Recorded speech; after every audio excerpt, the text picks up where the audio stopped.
dalam acara penyampaian hasil pelatihan pembuatan modul bahan ajar oleh Ibu Francisca. Yang kita tahu bahwa Ibu Francisca ini diutus oleh kepala sekolah untuk mengikuti pelatihan ini. Baiklah, adapun susunan acaranya: 1. Pembukaan, 2. Kata sambutan dari kepala sekolah, 3. Pemaparan atau penyampaian materi, 4. Diskusi, 5. Penutup. Baiklah, kita masuk ke acara pertama, yaitu pembukaan. Marilah kita buka acara ini dengan melafazkan basmalah. Bismillahirrahmanirrahim. Selanjutnya kata sambutan kepala sekolah. Kepada Ibu Kepala Sekolah kami persilakan. Assalamualaikum warahmatullahi wabarakatuh.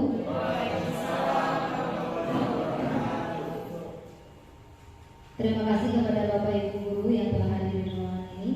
Alhamdulillahirobbilalamin. Puji syukur kita ucapkan kepada Allah Subhanahu wa Ta'ala karena kita masih diberikan kesehatan sehingga kita bisa berkumpul di ruangan ini pada siang hari ini. Sekolah telah mengirimkan Ibu Francisca untuk mengikuti pelatihan pembuatan bahan ajar. Mengingat pentingnya modul bahan ajar yang harus ada dalam proses belajar mengajar, maka dari itu diharapkan kepada Bapak dan Ibu Guru untuk memperhatikan apa yang akan disampaikan oleh Ibu Francisca nanti. Paham ya Bapak Ibu? Jadi tolong diperhatikan dengan sangat seksama ya Bapak Ibu ya. Jika ada yang kurang dipahami nanti oleh Bapak Ibu Guru, silakan ditanyakan kepada Ibu Francisca. Paham ya Bapak Ibu Guru ya? Jika ada yang belum dipahami, boleh langsung ditanyakan kepada Ibu Francisca. Agar kegiatan kita hari ini bermanfaat untuk proses pembelajaran kita nanti. Jadi kita dapat manfaatnya Bapak Ibu untuk proses pembelajaran kita sebagai seorang guru. Ibu Francisca nanti akan memaparkannya, menyampaikan kepada Bapak Ibu Guru hasil dari kegiatan yang telah dilakukan atau telah dijalankan oleh Ibu Francisca. Demikian saya rasa. Assalamualaikum warahmatullahi wabarakatuh. Waalaikumsalam warahmatullahi wabarakatuh. Baiklah, terima kasih kepada Ibu Kepala Sekolah yang bersedia mengikuti acara ini dan memberikan kata sambutan. Acara selanjutnya yaitu pemaparan dari Ibu Francisca. Ibu Francisca kami persilakan.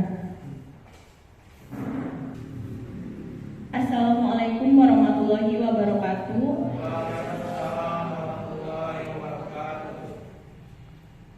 Di sini saya hanya sekedar memaparkan hasil dari pembelajaran pembuatan bahan ajar dan modul pembelajaran seni budaya. Tapi bukan bermaksud untuk menggurui. Kita sama-sama belajar karena juga baru kemarin dapat pembelajarannya berbagi kepada Bapak Ibu Guru di SMPBI. Jadi pembuatan bahan ajar dan modul pembelajaran pasti Bapak Ibu semua sudah paham dengan yang namanya modul, di mana setiap pembelajaran pasti ada yang namanya modul pembelajaran. Di situ ada suatu kesatuan bahan pembelajaran yang dapat dipelajari oleh peserta didik secara mandiri. Di dalamnya terdapat komponen dan petunjuk yang jelas sehingga peserta didik dapat mengikuti secara runtun tanpa campur tangan pengajar. Maksudnya di situ supaya peserta didik lebih bisa memahami dalam pembelajaran yang kita berikan, karena sudah ada modul dalam pembelajarannya. Terus dalam pembuatan modul bahan ajar juga ada yang namanya ciri-ciri modul. Di situ ada dapat dipelajari secara mandiri oleh siswa, oleh siapa saja. Tujuan pembelajaran dirumuskan secara khusus bersumber pada tingkah laku, membuka kesempatan pada siswa untuk maju berkelanjutan menurut kemampuannya masing-masing. Jadi kalau misalkan kita ada modul, pasti siswa lebih kreatif, lebih bisa memahami. Terus ada paket pengajaran yang bersifat self-learning, membuka kesempatan pada siswa peserta didik untuk mengembangkan dirinya secara optimal. Ada juga memiliki daya informasi yang cukup kuat, unsur asosiasi, struktur, dan urutan bahan pelajaran tersebut, sehingga peserta didik bisa lebih mudah mempelajarinya. Terus ada juga terdapat petunjuk yang jelas dengan satu kesatuan evaluasi pada setiap akhir pembelajaran. Itu ciri-ciri dalam pembuatan modul. Ada juga susunan dalam pembuatan modul. Yang pertama itu deskripsi singkatnya tentang pembelajaran yang akan dibahas. Terus relevasi, capaian pembelajaran, uraian materi, latihan, rangkuman, pustaka, tugas atau lembar kerja, tes formatif atau kunci jawaban, yang terakhir itu ada umpan balik dan tindak lanjut. Itu merupakan susunan pembuatan modul.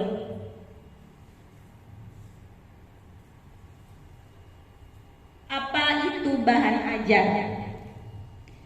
Bahan ajar seperti yang kita ketahui merupakan segala bahan, baik informasi, alat maupun teks, yang disusun secara sistematis, yang menampilkan sosok utuh dari kompetensi yang akan dikuasai peserta didik dan digunakan dalam proses pembelajaran dengan tujuan perencanaan dan penalaran implementasi pembelajaran. Bisa berbentuk seperti LKS, buku modul itu tadi, terus seperti video atau CD pembelajaran.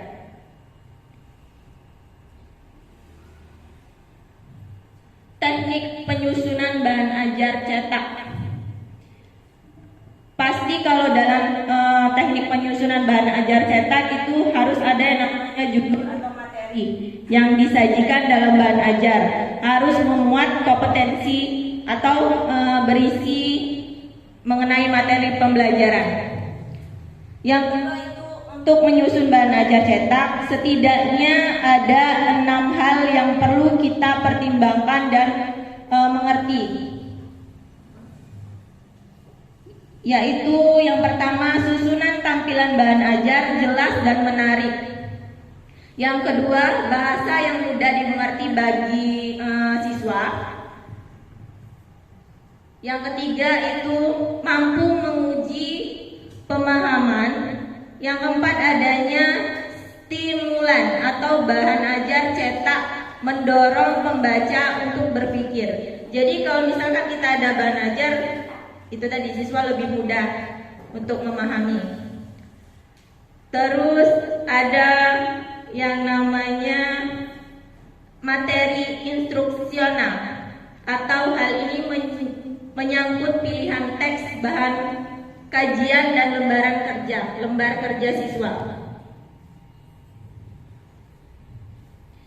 Itu terdapat teknik-teknik penyusunan bahan ajar audio.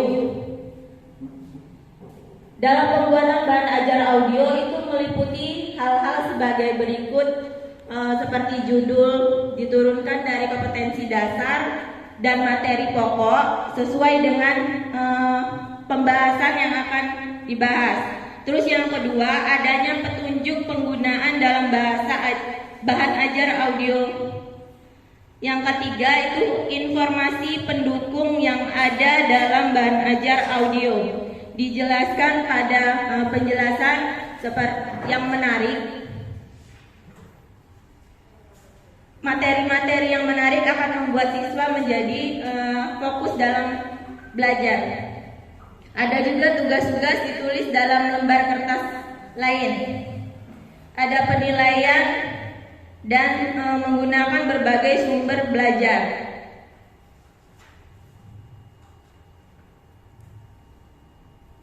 Dan yang terakhir itu ada teknik penyusunan bahan ajar audiovisual. Teknik penyusunan bahan ajar audiovisual ini meliputi yang pertama itu analisis kurikulum yang sedang digunakan. Yang kedua, penentuan media ajar. Yang ketiga, skema yang menunjukkan sekuensi atau bisa dikenal dengan skenario dari sebuah program video, film, atau skrip. Yang keempat itu pengambilan gambar. Dan yang kelima proses editing itu yang terakhir dan sebagai finishingnya. Dari situlah penjelasan mengenai penyusunan bahan ajar yang saya dapatkan pada pelatihan kemarin. Terima kasih. Wassalamualaikum warahmatullahi wabarakatuh.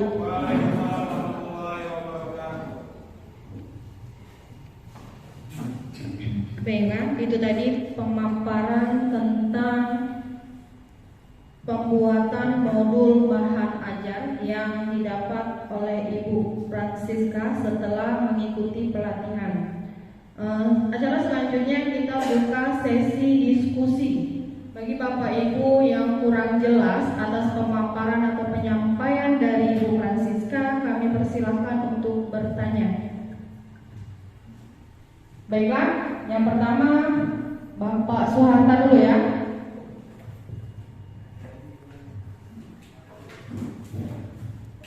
Assalamualaikum warahmatullahi wabarakatuh. Terima kasih atas penjelasannya Ibu Francisca. Di sini saya ingin tanyakan, apakah ketika kita sebagai guru, kita membuat modul ini harus membuat per KD atau semua KD dalam satu modul? Terima kasih.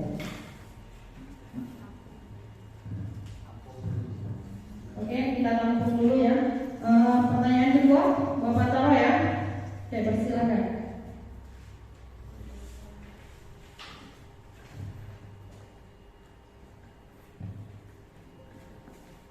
Baiklah, terima kasih kesempatannya. Yang ingin saya tanyakan yaitu dalam pembuatan bahan ajar audiovisual itu kita harus membuat sendiri atau memang bisa ngambil audiovisual yang sudah jadi gitu aja.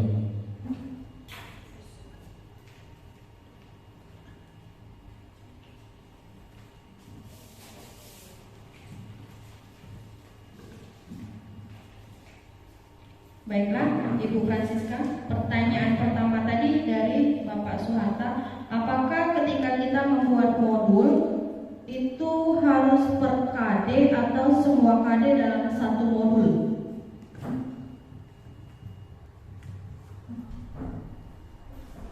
Jadi kalau misalkan kita membuat modul dalam pembelajaran, pastikan sebelumnya kita sudah tahu apa saja yang harus dipelajari. Jadi kalau misalkan KD itu sesuai dengan pembelajaran kita, bisa kita buat sesuai KD. Tapi mungkin kalau kami seni budaya itu ada 4 pembelajaran. Ada seni musik, seni rupa, seni tari, dan seni teater. Itu bisa kita pilih minimal 2. Misalkan kita pilih modul ajarnya seni rupa dan seni musik. Bisa digabung dalam satu modul.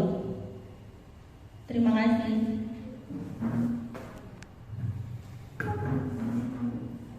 Jadi ringkasan jawaban Bu Francisca tadi, Pak Suharta, itu berarti KD modul pembelajaran itu bisa dibuat per KD, bisa juga digabungkan dalam satu modul, semua KD ya.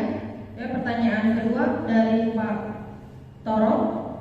Pertanyaannya adalah dalam pembuatan bahan ajar audio audio visual itu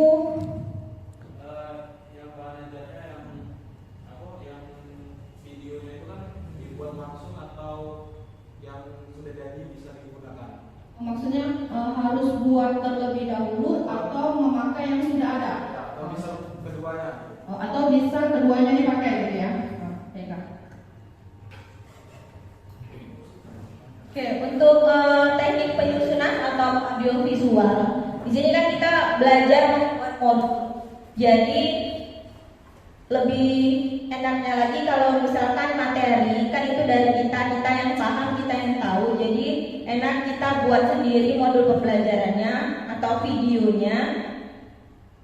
Boleh juga sebenarnya menggunakan video yang sudah ada.